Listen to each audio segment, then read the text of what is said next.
Welcome to the NEPA Scene Podcast. We're coming to you live from Cole Creative in downtown Wilkes-Barre. I'm Rich Howells. I'm the founder and editor of NEPA Scene. My partner John here is being a Grinch tonight, so he's not here. But that's okay because we have Jay and Frank of 1224. The holiday rock orchestra formed in Hazleton that is the nation's longest running tribute to Trans-Siberian Orchestra. So we're going to be talking about Christmas tunes, becoming rock songs, playing and touring together for nearly 2 decades, creating their own music with their newest album, Transcendence, getting ready for the holidays with their 17th tour that continues through December 22nd, and much, much more. So please join us for the full hour. We would love to hear from you, your questions and comments right down below. If you have anything that you want to ask us, anything that you guys want to talk about or bring up, if you know these guys, you want to bring something up or whatever.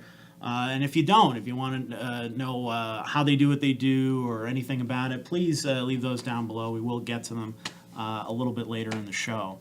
Sweet. So, but before we get to the interview, we got to plug our sponsors quick, and one of them has actually given us some pretty festive stuff tonight. Beer Boys in Wilkes-Barre. Thank you, Beer Boys. Yep. Tonight is their glass night, so you can stop down for a tap takeover of Southern Tier Brewing Company and get a free glass. And they're pairing beers with Christmas cookies, which is pretty cool.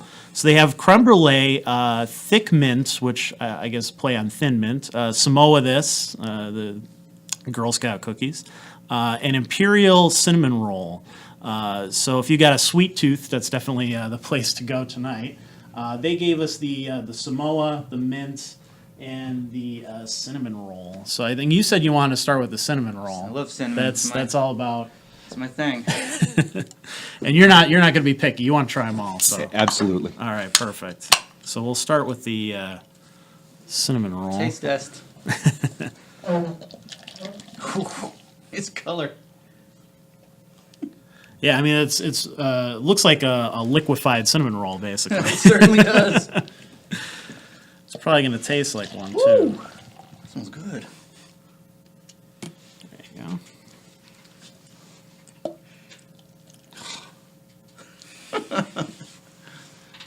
Right? You can smell All it right. already. Thank you, Oh, Beer yeah. Boys. Yeah. Merry Christmas. Cheers. Cheers.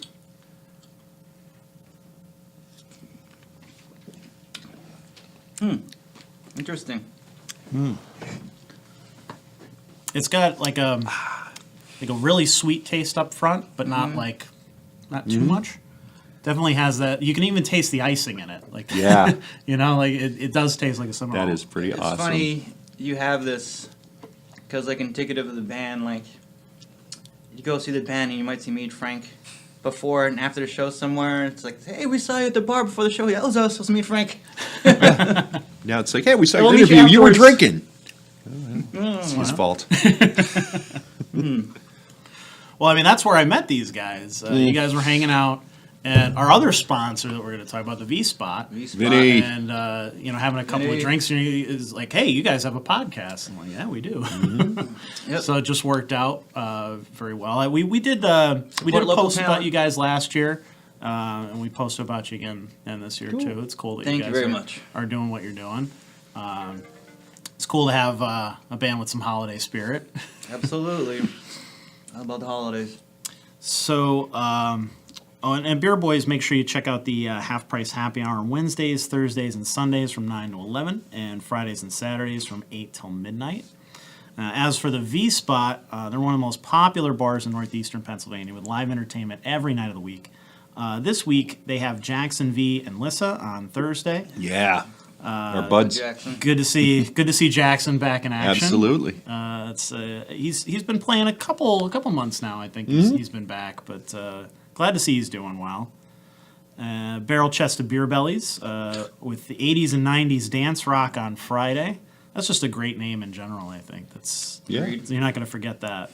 And Harrisburg heavy metal band Gunmetal Gray is playing Saturday. So if you like hard rock or metal, they're gonna take that small stage, make it seem like a stadium. And DJ Huff is hosting karaoke on Sunday. Or just to hang out with Vinny. Yes, that's That's true. it. I mean, I think half the reason people That's- come to the V Spot. the only reason I go.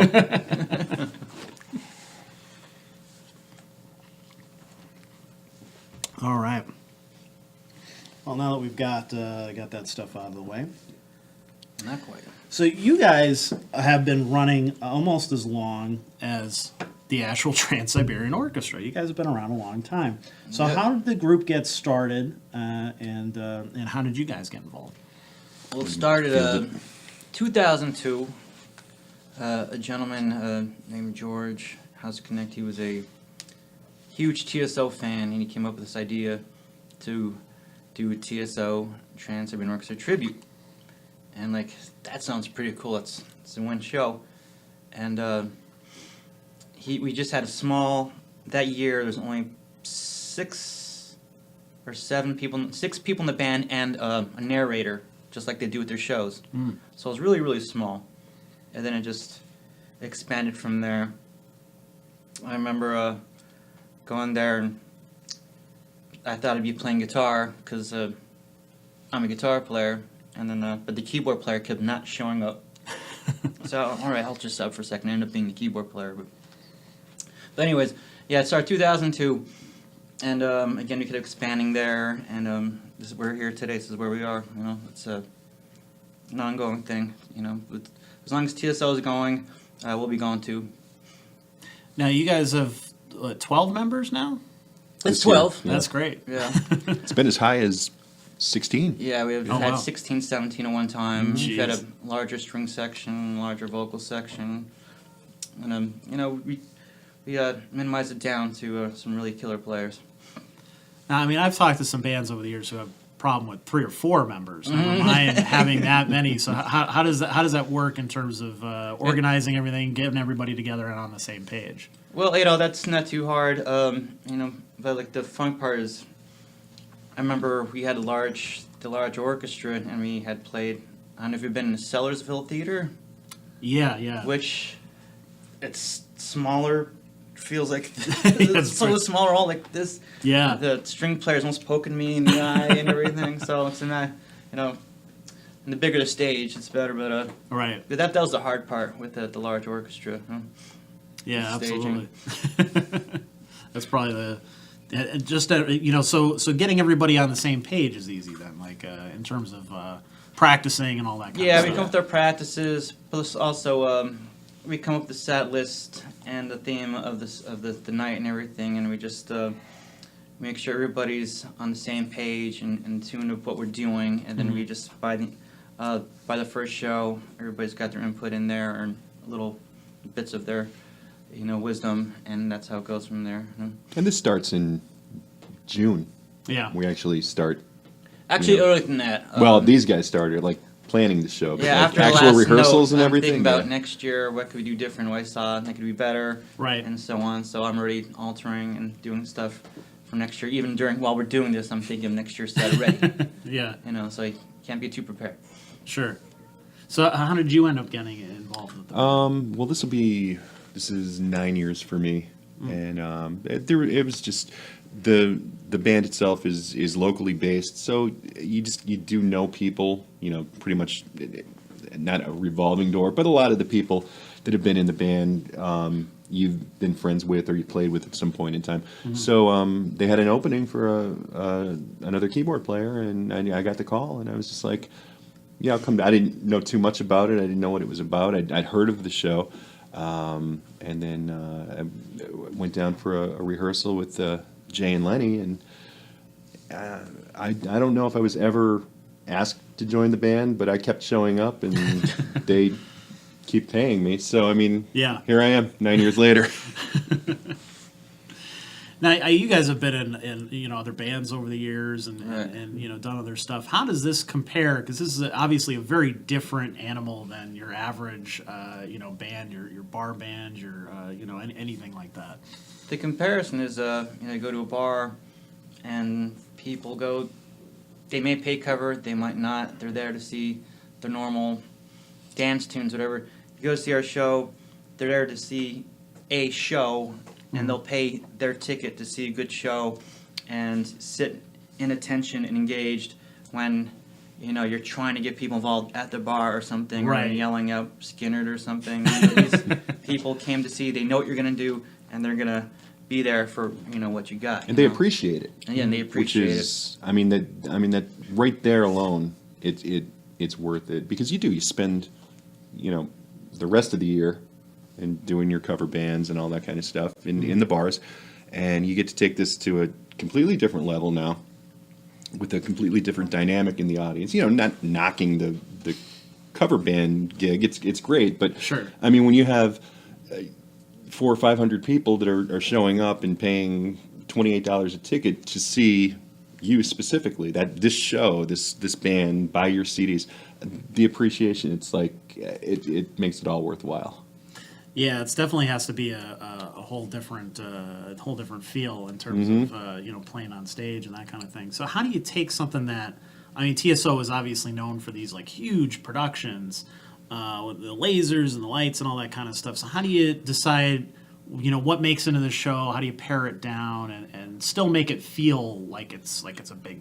We started small again, and with the production we had and the fine gentleman we had, he just had some lasers, strobes. Everybody loved coming because they got snowed on all the time. We had the snow machine and everything. So we had a lot of that, with the exception of the pyrotechnics, the hydraulics. We played a place, was that New Jersey, New York? I can't remember, but we did set off the fire alarm, and we were outside for like an hour. You weren't there yet. No. That was a year before you. Before me, yeah. So we did set up fire alarms with all the smoke machines and everything. So we, we're not in an arena, though we love playing the theaters. That's about nothing I love about this. Sure. But we had all that stuff in the beginning, but now we're getting to just like a nice, classy show with some nice lights and everything. It's more about the music and connecting with the crowd rather than totally emulating the TSO show like we used to. Like, everything's got to be TSO, everything's got to be exactly the set and everything. We're kind of drifting that way and again becoming more of ourselves. Mm-hmm. We've done this for 17 odd seasons now and doing the TSO thing, and we're trying to more be ourselves and throw a lot of them in there, but ourselves as well, and people are appreciating it as well. Yeah, and I think that's what people like. You see a lot of tribute acts that try to emulate the people perfectly. Like I think it's real goofy. Like you see like a Beatles act and they put the wigs on and like the mustache and stuff, and it's like, what are you doing? Like, just play the music really well. That's kind of what I want to see. I mean, maybe that's just me. Well, it's good. There's like two different people. You want to see the music really well, but also some people. Again, I've seen the Beatles show, and I love how they do that. Yeah. But also, I've seen many Kiss shows where they're all dressed up and their set lists are exactly. So people want to go see a show and expect to see that exact. To see that exact show, right? So the past few years, when they see the TSO tribute, they're thinking they have exactly, but we're going to play all the greatest hits. Yeah. But not exactly. It's like they're waiting for. Wait, they're not playing this one exact song. Oh, we're going to play it next set, But we're going to play all their greatest hits. Sure. So it starts to confuse everybody. Which one are you going to play? It's the way our presentation of we see the TSO show. So now you guys also have your own crew as well, which a lot of local bands don't have that luxury to be able to handle that kind of stuff. So what kind of role do they play in how you guys do things? Well, Frank can answer this one because I'm kind of paranoid with kind of touching my stuff, but he loves showing up and everything's all set up for him. Yeah. No, I mean our crew is they're as much a part of the show as any of the performers on stage. If it wasn't for those guys, we wouldn't be doing what we're doing, because they're the ones that are there 3-4 hours before the show and 3-4 hours after the show. We kind of show up, play a little bit, and go off and find the closest bar.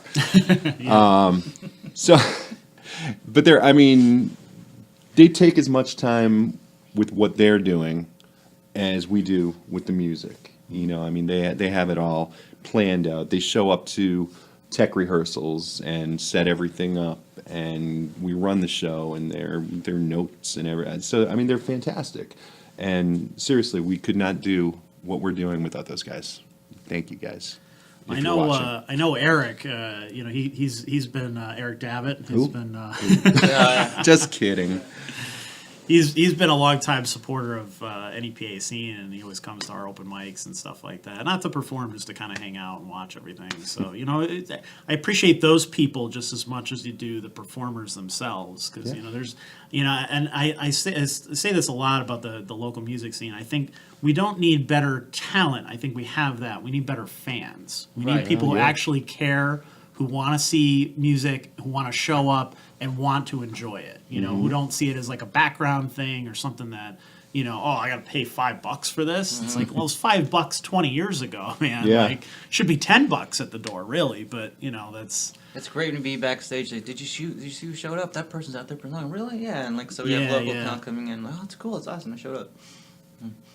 That's what makes me feel good. Every time we do an event and people actually, show up, and that's a big part of it. We haven't had a lot of tribute acts on the show, so I kind of wanted to ask you about how does that work in terms of covering the music? Do you have to get the band's permission, or do you have to get any sort of rights to the songs, or is there any legal issues with that kind of stuff? I don't know how that works, so you guys tell me. Well, I'm trying to figure out how to word this with Trans-Siberian Orchestra. We've been doing it for a while, and then there's been a couple of other TSO bands, tribute bands, like on this coast. That did TSO have a problem with them?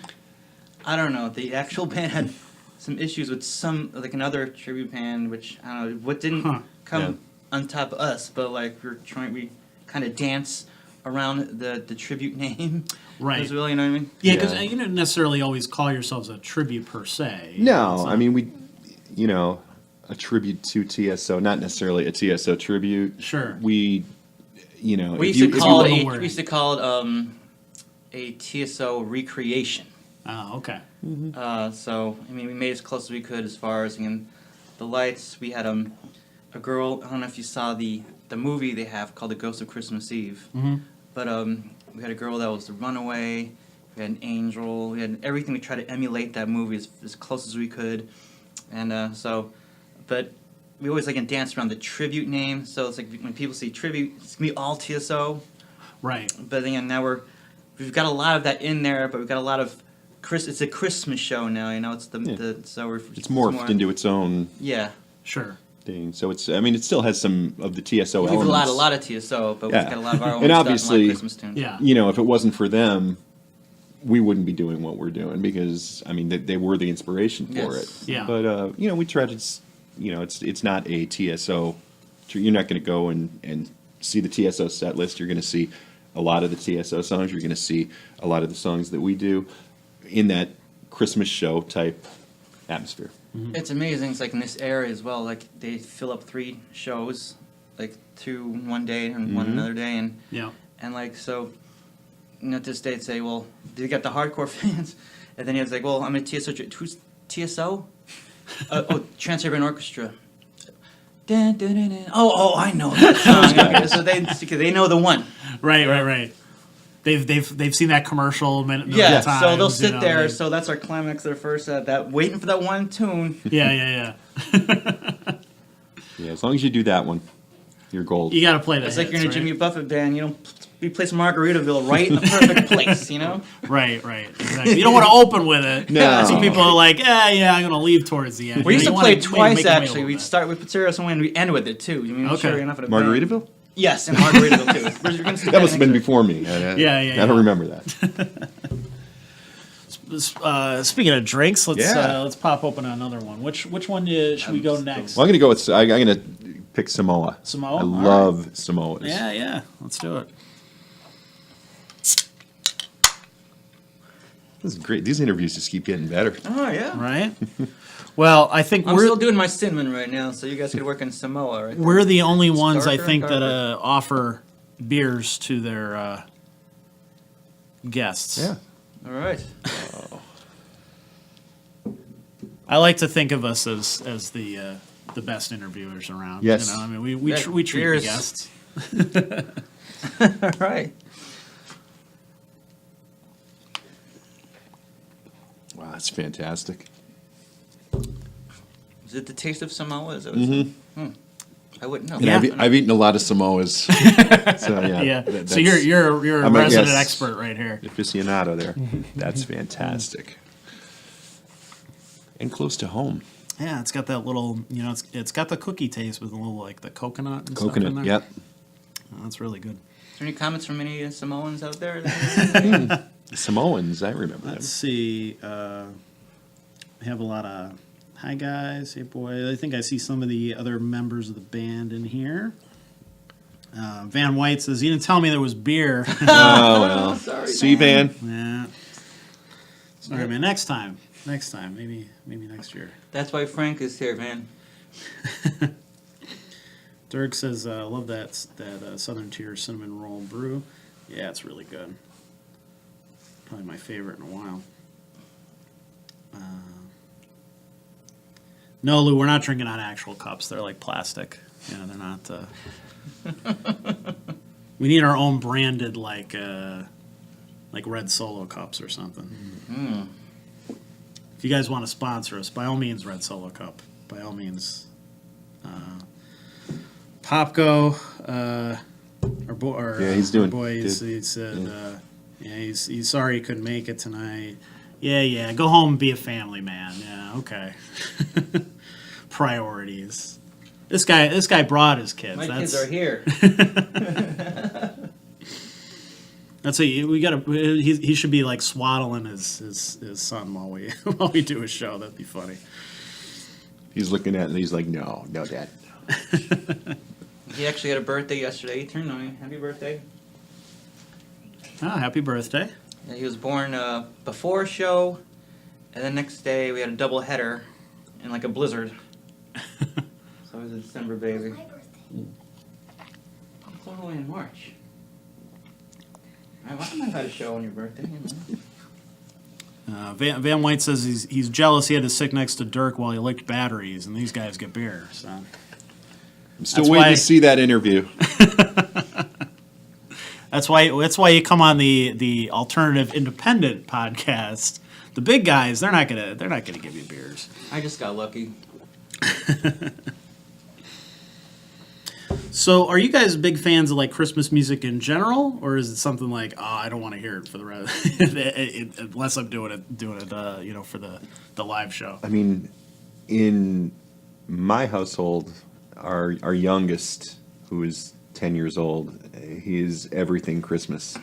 So, as soon as the Sirius comes on, the Christmas stations, that's what's on in the car from that day until they shut them off. I think there's only about 11 Christmas songs out there, and they play them over and over again because I've Right. heard them all. But no, I mean, Christmas music in general, it's part of the season. Yeah, I think that there's going to be some song that's going to take you back to a time when you were a child and just, kind of hits home. Sure. I know there's a few of them like that for me. And so, yeah, I mean, I like Christmas music just as much as I like every other kind of music, in season. Now, like when he's watching Rudolph and Frosty in July, Yeah. well, that's a little weird, but no, I like it. Yeah, I don't mind. I'm a Christmas fan. I like the music. My favorite memory is I was at my mother's house, and I was putting up her Christmas tree, and I was reprimanded for listening to George Clinton and the Parliament Funkadelic. And that's what I wanted to listen to. Parliament. Nothing says That's my Christmas ideal like Christmas Funkadelic. music. Absolutely. Yeah, little flashlight. So, What's wrong with that? I think it's great. One of my favorite Christmas albums is Bad Religion doing Christmas music, which is hilarious. Bad Religion? Really? Yeah, if you've heard their music, it's absolutely not, they're not pro-religion at all, but they do a full album and all, no parodies or anything like that. It's just straight up them doing the Christmas songs, but it has punk songs, and they're great. It's fun to listen to. Well, normally we listen to, we have the Christmas music done by the glam rock people like Cinderella, Striper, and Winger, and we also have like Yeah. Gary Hoey, so guitar, Christmas stuff and everything, so it's more like heavy metal Christmas in my house. Well, it seems everybody's got a Christmas album now, right? Oh, It seems yeah. to be the thing. Everybody, you have to. It's like protocol. You have to. We have 3. Yeah, I want to talk to you guys about those. So you Did you guys, like the segue there? Did you? yeah, Very nice. that worked out perfectly. You've done this before. You know Yeah. what you're doing. So you guys have 3 albums. This is the newest one. It's an EP. What, 4 songs? There's 3 and a bonus track. Okay. Live track. Cool.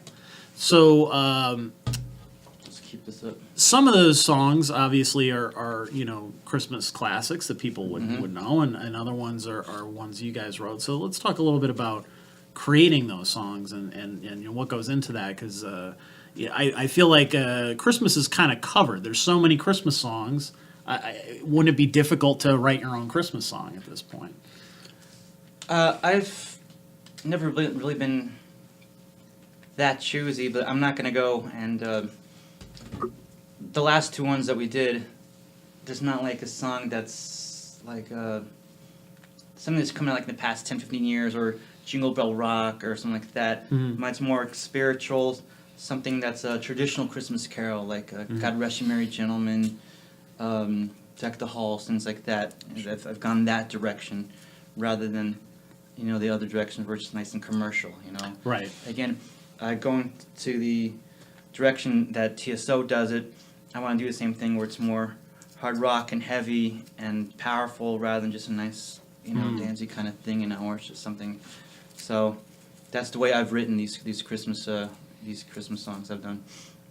Yeah, they certainly have that more kind of epic feel and more of like telling a story and stuff like that. What goes into what inspires you to write those kinds of stories? What are you looking at?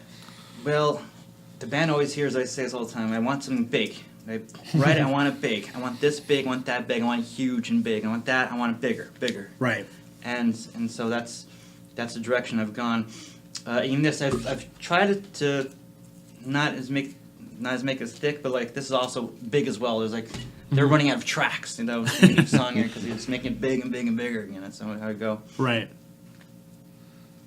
And you guys worked at JL Studios. Yeah. Did you record the other ones there too, or is this No, the other one was independently done at our studio at the place where we used to practice. That was our second effort, and the first one was done at Rock Street Music Studios in Pittston. Yeah, I see so many. What I love about JL Studios is there's so many different bands and genres that come out of there. They all sound great, and they really are able to get that sound that you want on that record. I don't know if that's your experience. It was amazing watching them. Sorry to interrupt, but No. it's like they have 20 fingers or something with this, and just everything's just coming alive with them, just typing. And I'm like, wow, these guys are amazing. It's great because they act like producers, not just engineers, which is it's always good to have another set of ears suggesting things instead of just Right. coming in, because there's times you think you got something nailed. Oh, this is great, I've been working on this forever, and you lay it down and they're like, yeah, why don't you try this, or why don't you use this sound, or Right. and that was nice. And right from the get-go, Jay comes over to my house a couple of months ago with the demo tape, or the demo CD, and we sat in my car and we listened to it because I didn't have a CD player in the house, right? Right. And so we sat out in the car and we listened to it, and I just happened to be driving home. I cleaned my car out yesterday. I found that original CD and I popped it in and I listened to it, and it's like, wow, just the leaps and bounds that it came from that first demo, because I was doing my own projects through the summer and everything while these guys were writing. So they already had some of this CD tracked, and it was like, okay, well, this is what we're doing. Put something on it and make it big. Yeah. This is make it big. Okay. But it's great to listen to the finished product and listen to the original and just say, well, those guys at the studio, I mean, they played a big part in that too with their, I mean, they just have a really good ear, and their suggestions, wonderful. Great guys to work with. Yeah. No pressure. I had a blast working with those guys. We'll plug them Great over job, and over. guys. Fantastic. As a Star Wars fan, that immediately makes me think of George Lucas's terrible direction. When he first started as a director, he would always go to the performers and go, do that, but bigger. Yeah. But not tell them what bigger means. What does it mean? Louder? Does it mean more emotional? Like, what does that mean? But yeah, obviously they have more of a sense of like what Right. works and what doesn't, and that kind of stuff. They've And been that- doing a long time. While you're on that plane too, it's like I didn't have to really say that this time, even though there's only a few songs on it. Mm-hmm. The musicians we have on this were just instantly saying, "I want to do this better. I need bigger and bigger." I didn't have to say anything. Mm-hmm. The band was playing. The drums were just explosive, and then like Kevin guitar, just everything they did just was. I didn't have to say anything. They just instantly and instinct just made it bigger and bigger and bigger. I'm like, this is great. I don't have to say one thing. These guys are phenomenal. And when you have a band like that, where everybody is such a powerhouse player or vocalist, it really does take the album to the next level, because like you don't want to be the guy that was like, yeah, he kind of phoned it in. So, there was one of the songs that's on there. Jay said, "Give me a keyboard solo at the end," and I was like, "All right, cool." And I listened to the song, and I'm like, "Oh my god!" Like, I have to follow Kevin and Lenny playing their guitar. So, like, what do you do? They're, they set the bar so high. It's like, well, you got to come up with something. So, and you do it. It just pushes yourself to play better, or to attempt to play better, and give them something comparable. Because you don't want to be the slacker. You don't want to slouch on that. Right. When the guitar solos are up here, you got to do something that's comparable to it. Sure. And as you said, that I was thinking about those two players. Most of the band predominantly is influenced by progressive rock. Me and half the band just are in love with Dream Theater. So this you feeling what influences you and everything. It's like Right. Dream Theater. Like me and Frank saw them next door a few years ago. We got to meet him and Oh, everything. nice. Like, I'm gonna meet Dream Theater. We always have something. Like in our CD or every show, there's always something that shows praise to Dream Theater. Everything we do, so that's a lot of our influence that comes from them. Yeah, they're one of those bands that you really have to like dedicate some time to. Like their songs are huge and very long and very complicated, but there's the reward of like listening to the whole album. I think that's lost now. There's too much focus on singles and quick stuff. Like they're more of that big epic kind of band. So I can see and why like that the hard would play part in. is writing some stuff was when I was writing, like a long time ago. It's like I have all this stuff in my head, but I'm thinking I want to get this in about 3.5 minutes, maybe 4. Yeah. Because if that's, might lose some people, in the 5th minute. Right. People want to hear more. It's like I got to keep this short. So, can you guys talk about maybe some of the best live shows that you guys have had, and what venues that you guys enjoy playing at, or that work well with you? We just got off one, Yeah. this weekend in Jim Thorpe. Fantastic. I mean, First time. Yeah, we did it was actually history in the making for us, for the theater, for Jim Thorpe. 3 shows in a row, Friday, Saturday, and Sunday. We'd done 2 in the past, and so they gave us a 3rd one this year, sold out all 3 of them. Wow. And it's just, Jim Thorpe is amazing. The people, the town, it just screams Christmas. Right. So, yeah, absolutely. not that we don't love playing everywhere, of course we do, but there's something about just being in that town at Christmas time, doing what we do, and everybody's so friendly. And Then we get to meet everybody before and after, Yeah. and even during that. They just Yeah. come back again. We met a couple that's been there. I didn't meet them, but like they've been there for 45 shows. There's people that's been there for 16 years. coming in from Ohio. Someone different Wow, really? states. The guy was there. He got engaged at a show there. He's wearing the shirt that we signed from last year. He got engaged there and is there with his wife. Nice. And I saw people 2 times this weekend, 3 times, like all weekend. It's like, Yeah. wow. We had people that actually came to multiple shows this weekend, which is Wow. fantastic. Yeah. And they were all decked out. They were wearing their Christmas outfits and their light up hats and then their reindeer antlers. I mean, it's just, it's great. It's so much fun. And it just goes back to the whole appreciation thing. It's so nice to play for people that appreciate it. And obviously, it's rewarding because what you're doing is doing something to them, because they wouldn't be coming back if they didn't. And that's really, that's why we all got into music. I mean, you some kind of an expression of yourself, and then for somebody to just go, oh yeah, I get it. Right. There's no better feeling than that for me. Yeah, I mean, when you think about it, the holidays are when everybody gets together and you create those kind of memories. So you guys are really a big part of that, in a sense. We've had people say, they come to us afterwards and say, my family isn't here, and I was listening to music, and I was so emotionally, into it, and they start crying, just like we try to engage with the audience, all night to get that Christmas feeling. I've been saying the past few shows too. It's like, let's get Christmas spirit. It's all, one big family all together and enjoying in the feeling and the emotion. And again, that's what a lot of these songs are about too. It's really emotional. Again, even the band has never been so tight as well. I wish we had more time to do more songs, but everything is just so different in these past couple of years. And the people that come to shows, it's just the solidarity and the fan base coming together and sticking with us. It's great. And you guys have a couple different singers and stuff like that too, so it doesn't sound the same every song. You guys are kind of switching it up each time. We have 3 phenomenal lead singers. We have E-Cap Pereira and Joey James and Shantaboni. They're all featured on this.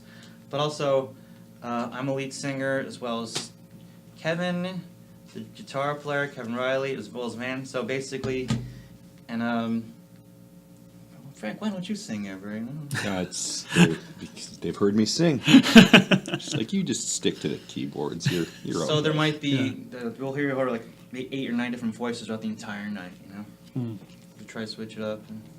Yeah, and some of it is like one of the new songs on the CD. New song meaning for us, it's been around forever. But How Great Thou Art is one of the songs that we have on there, and I mean the vocals are killer.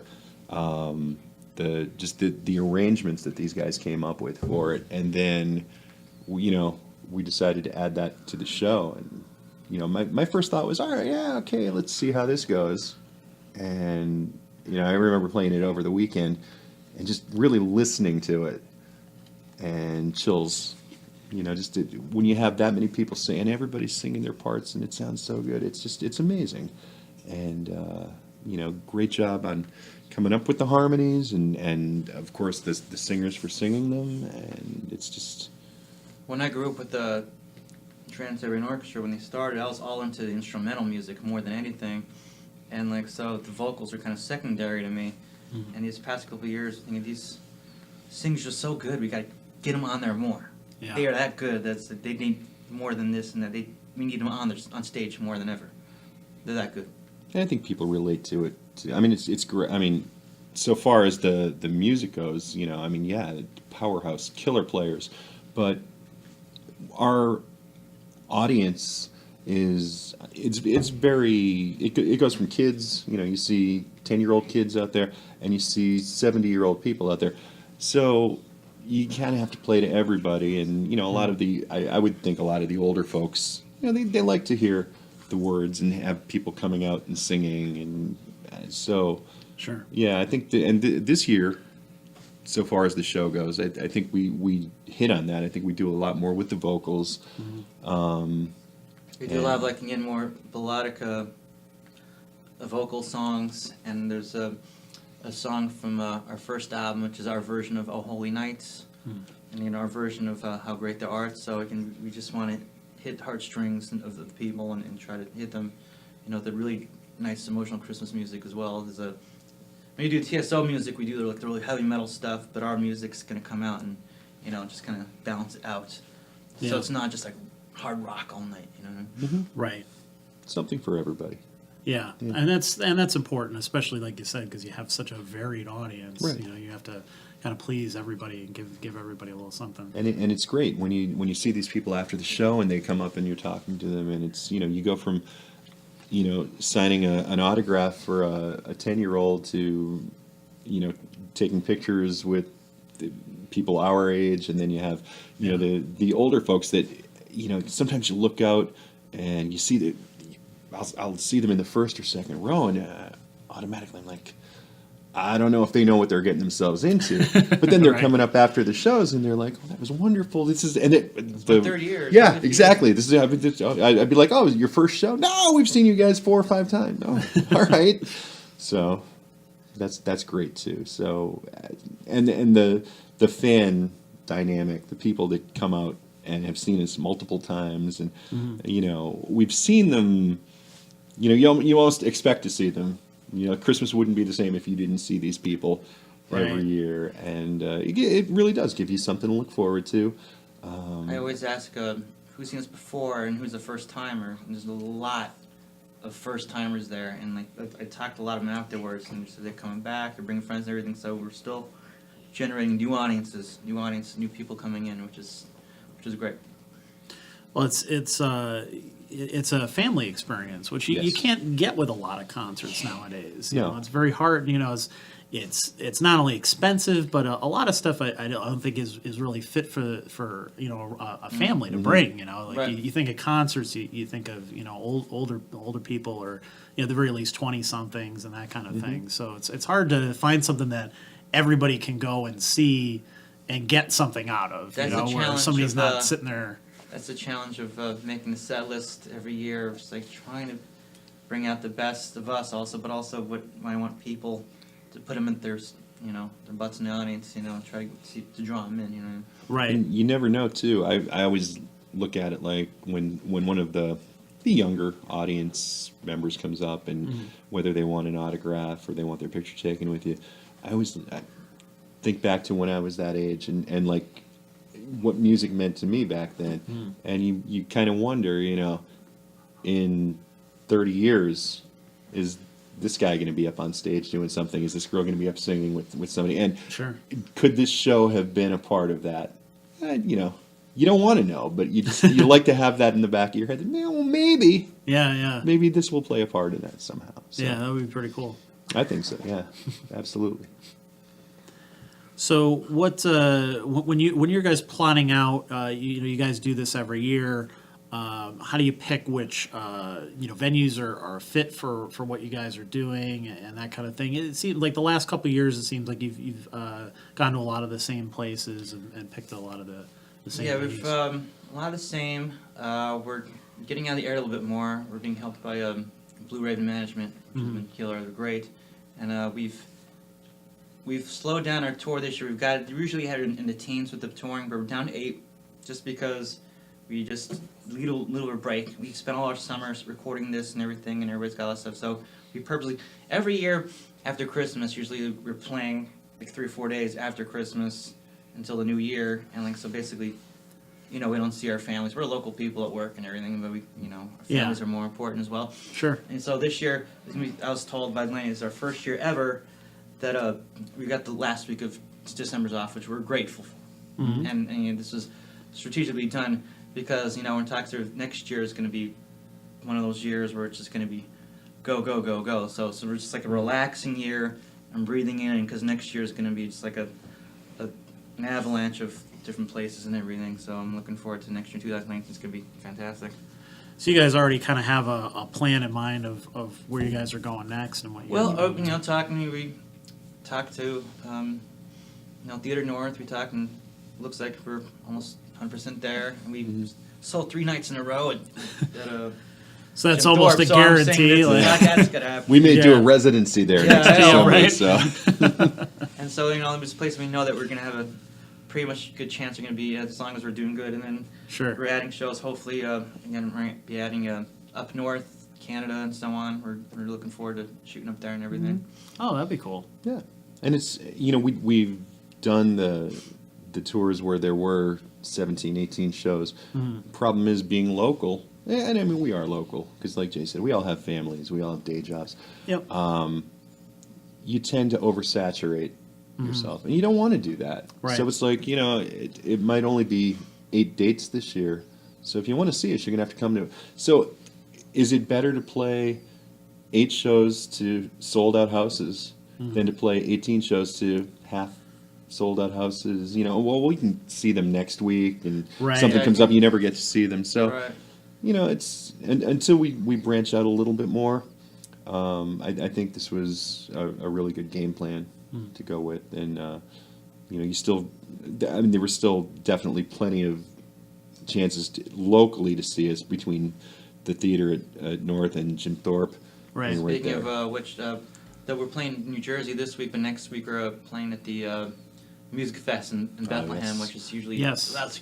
Killer. We played first time last year. We usually play Zellner at the Lehigh University every year, but we branched out to the Musikfest, and that was just incredible. Mm-hmm. Epic show. Oh my God, Sold out crazy. last year, and Nice. as of We're I almost think gonna be- last week, there were only about 30 tickets left. Okay. So that's in That's Bethlehem. well on its way Yeah. to. 2 weeks.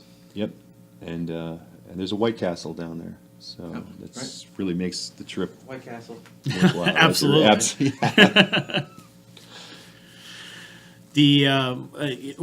Just don't hit the Taco Bell up the street. Go to the White Castle. That one's a little shady. I've been there a few Yes. times. You know, That the one- White Castle though is pretty solid.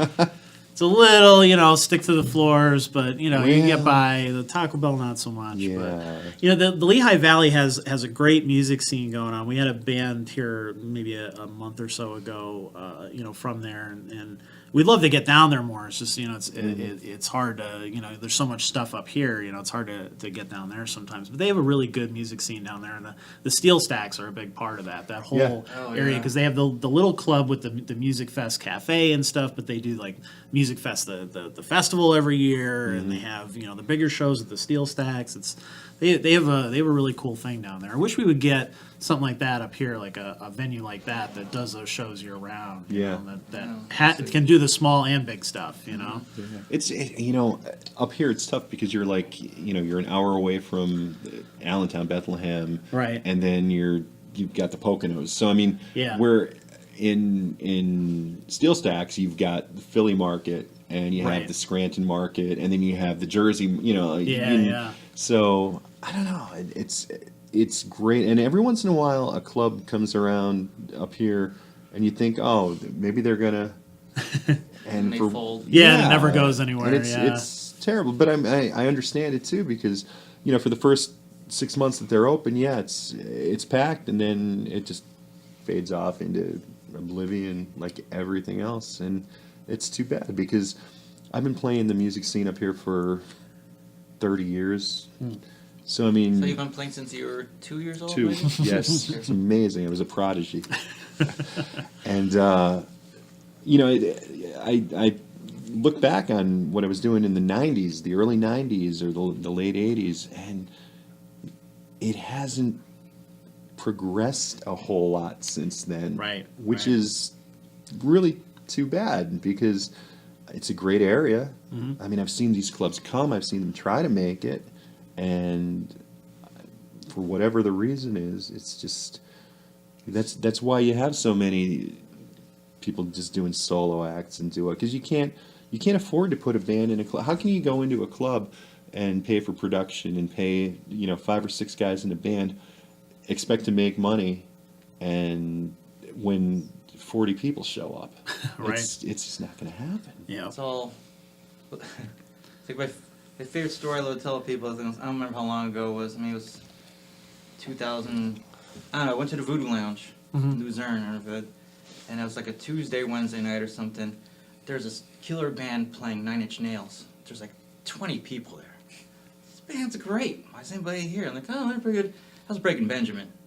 It was like, Yep. it's like there's 20 people there. It's like, no, they're playing like, oh, these guys are good. Who are these guys? Who? Yeah. Okay, whatever. But yet back in 1987, 1988, you could play, like, I remember playing the club scene up in, up like the Scranton way, where you had clubs like Tomatoes and the Cabaret, Yep. the Starlight Lounge, and they were all within, like, literally, they're walking distance. Like, you could see almost one club to the next, and every one of those clubs, with the parking lots would be packed. It didn't matter who was there because Yep. back then it was different. I mean, I think bands took a lot more time. You were going to see a band, like you actually made your plans around who. You'd go to the back page of the Citizen's Voice and you'd be like, who's playing at the Staircase, who's playing at the Barrels. Right. Right. They don't even have those ads anymore. Yeah. Well, they do. Do they? Yeah. Who's playing at the Barrels? Not to this the week? level that they used to. The mall's closed. I don't know. Yeah, they used to have the band pages and like the weeklies and stuff. And you don't really see that anymore. No. You know, it's very, very rare. You know, and you know, you hit on a point that I've made on the show a dozen times. So I'm sure anybody who watches regularly is probably like, oh God, he's going to say this again. But you know, one of the things that bugs me is you have a band like Breaking Ben that, you know, they got nationally signed, they went out there, you know, they sell out shows all over, and then they come back here and they're packing the arena and the pavilion and stuff like that. And it's like, where were all you people when they were in that club playing to 20 people? You know, all these people who say, oh, they're the hometown fans and whatever. You weren't a fan. You weren't a real fan. You didn't care until it was validated by radio stations and record labels and stuff like that. To me, it's you know, everybody thinks of themselves as like a free thinker, and I you know, I think I don't let anybody decide for me, and it's like, but you let most of your music get decided by the big companies, the record labels, and you know, whoever's on the radio, and they're all owned by the same big conglomerates, and Spotify and all those. They give the illusion that it's, you know, oh yeah, you know, we're just randomly giving you all this stuff, and it's all very controlled and decided for you. And I think more people need to be independent and think for themselves and say, hey, this is a good band, I'm going to follow this. You know, I'm going to go out, see a local band on a Friday or Saturday night, you know, and really get into them and be a fan and go out and buy their shirts and buy their music and stuff like that. You know, you just don't see that enough anymore. And also, I feel like we're doing the same thing. We've gone the one way for many years with the progressive rock and the TSO music. But also with this, I think we're expanding our market to other age demographics, plus other, again, this is more spiritual, so it's like I'm not just gearing myself towards like maybe like a hard rock station, more there's also like a Christian kind of feel as well, so it's branching to other markets as well. And Sure. because also our band has huge faith as well. Right. You know, so. But it's not like and somebody actually asked me this over the weekend or brought it up about like being a religious show. It's not. It's if it's anything, it's a spiritual show. Yeah. You know, it's meant to whatever your belief is. Doesn't have to be Non-denominational, exactly. So to speak. Yeah. It's spiritual. Yeah. You will get something out of it. Because we get something out of it. So if we get something out of it, we can convey that. And so that's where it's at, you know, like it embodies all this Christmas music, which is great, and it's the whole spirituality of Christmas. Because when I collaborated with ECAT, this first song that I was playing during the beginning, it's all about your inner strength and believing in yourself, and when you're feeling low, just you have to find a way of picking yourself back up, you know, and that's, again, also, again, the name of the CD, the Transcendence, is just, we're just rising above where we were and just continue to go up and beyond. And, you know, and I think a lot of people nowadays are very, you know, non-denominational about it. They're spiritual, they have faith, but they're maybe not necessarily attached to one major religion or another. You know, they might not be going to church every Sunday, but everything's negative, and I think Sure. there needs to be more positive, you know, positive messages. That's what turns people away from religion sometimes. I think it is to, like, you know, pointing the finger, you should be this or be that or that kind of thing. And I think people want to feel more included. They want to feel uplifted. They want to feel, like, good about themselves and, like, feel about... Yeah. And that's where this band is now. It's like we're at a certain place where we're kind of... I think in the last 6-7 years, we're kind of like our feet were kind of stuck in the mud, but we've climbed our way out of it. Yeah. And now we're going to a different place where everybody's on the same page. Everybody's happy. Everybody's just, you know, where they want to be. Well, you know, I think a good place to leave off, we'll read a couple more comments before we go, is, you know, what do the holidays mean to you guys, you know, personally? You know, what do you guys do for the holidays? You know, are you you know, big celebrators of it, or you're like, oh God, I wish it was, you know, like by the time you get to Christmas, you're like, oh God, you know, I just want to get over the... Not at all. I've got 3 kids at home, and so yeah, it's all about Christmas in our house, and it's Frosty, and it's the Grinch, and you know, some of our children they're older, they're teenagers now, and the one thing that I do say to them. The one thing that I say to them is that, you know, I get it. Christmas is huge when you're small, like our 10-year-old. He's so into it, and it's the cutest thing ever. Our teenagers, not so much, but what I tell you, because you get the old Christmas and the eye roll, and it's right. like, I said, it's going to go back to what it was when you were a child someday, and it's going to be better because you're going to realize it's not about you, but it's about everybody else and what you can do for everybody else. So as much as I loved Christmas when I was a child, and I did, and then same thing, I see it in my kids. You go through that, Christmas, whatever. It's days off from school, it's whatever. And but then it comes back around, and it just becomes even better than when it was your Santa Claus and your Rudolph and your Frosty and everything, because you get to see it from a totally different perspective. Right. And it's even more, in my opinion, it's more magical than it was the first time. Yeah, this is Christmas too. Usually December's filled with shows and everything, and my family comes in, I barely get to see them, but I got time this year, and this is Christmas right here, this family. Stuff's happening. Yep. And you get to see it through their eyes too, which is a whole Absolutely. different kind of experience. Yep. Hey, they saw the show. How'd you like the show this year? It's good, dude. All right, see, kids like it Thumbs up. too. Yeah. 2 thumbs up. All thumbs approved. Tanisha Redding says, "Hey guys, can't wait to hear the new album. Hi, T. So make sure you Hi, pick T. that up. It's available digitally now too. Originally it was just at shows, but now you can get it online as well." Tanisha was one of our old vocalists Oh, a few cool. years back, so hi, T. ECAT says, as a singer, it makes a world of difference to have super musicians like you guys backing us up. We have a super team for sure. Lisa Zurich says, I said before, you guys need to change your name to 365. Yeah, I'm sure it does takes more work than Yep. I think people think. Oh, it's the holidays, so you just kind of get together once a year and then It that's could be it. anywhere January to summer. Hey, Lenny, got an idea again. Oh, well, tell me. Sheila Davis is my favorite band. Great musicians and vocalists and Sheila. great crew. Nepotism. No, I'm just kidding. That's Joey's mom. Let's see. And Lisa also says, what I started doing was when my family travels, I started buying local music from the town we were visiting instead of your typical souvenirs. That's actually a great idea. Maybe people should do that. If you're looking, everybody, you see a million articles, clickbait crap about, here's what to get people for Christmas and stuff, and it's all links to Amazon and whatever else, support your local shops, your local places. There's a ton of local events around here. They just did one at the Kirby Center recently. They did one in Wilkes-Barre right down here at some of those shops. But think of your local artists too, your local musicians and things like that. They all need the money just as much as the local businesses do. So go These out and kids, support they them. have to eat. Yeah, absolutely. Buying out. bones. We were just talking right before we started recording tonight too. So much money and time and energy goes into an album, and people now kind of take it for granted that, I just get the album for free, right? I just get the CD for free, I can download it for free and that kind of stuff. But all that stuff costs money. Recording time costs money. Recording studios cost money.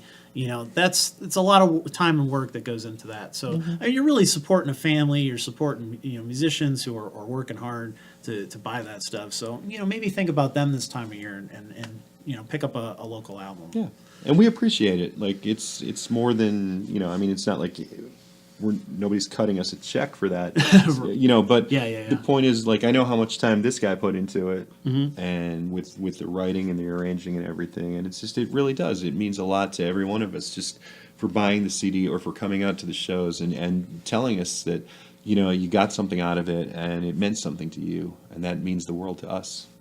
Right. I think that's a good thing too. Is you have so many people that like a Facebook page and consider that support, and it's like, yeah, that's part of it and stuff too. but support it, let your friends know about it, talk about it, and let the people know who make it that you appreciate it too. I get so much enjoyment out of that when people walk up to me and say, "Hey, I read your site.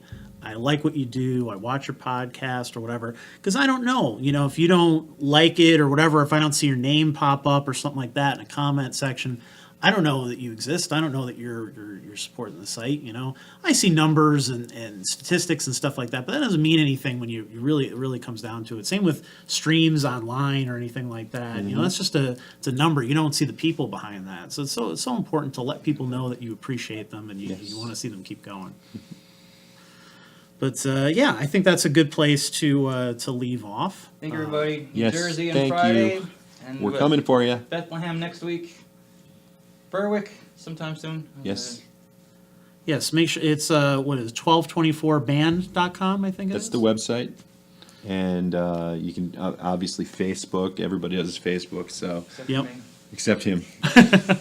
So, Hey, good for you, man. Fight the good fight. Yes. If I could go back and not create one, I would. It's so hard, but I mean it's part of our business, so we kind of have to do it. But Thank you very much. yes. yeah, Thanks, absolutely. Rich. Yes, thank you for appreciate coming it. on. Appreciate it. And we will see you here next week, 7 to 8 p.m. right here on Facebook on Wednesday nights. Thank you very much. Have a good night, everybody. Good night. Thank you. Merry Christmas.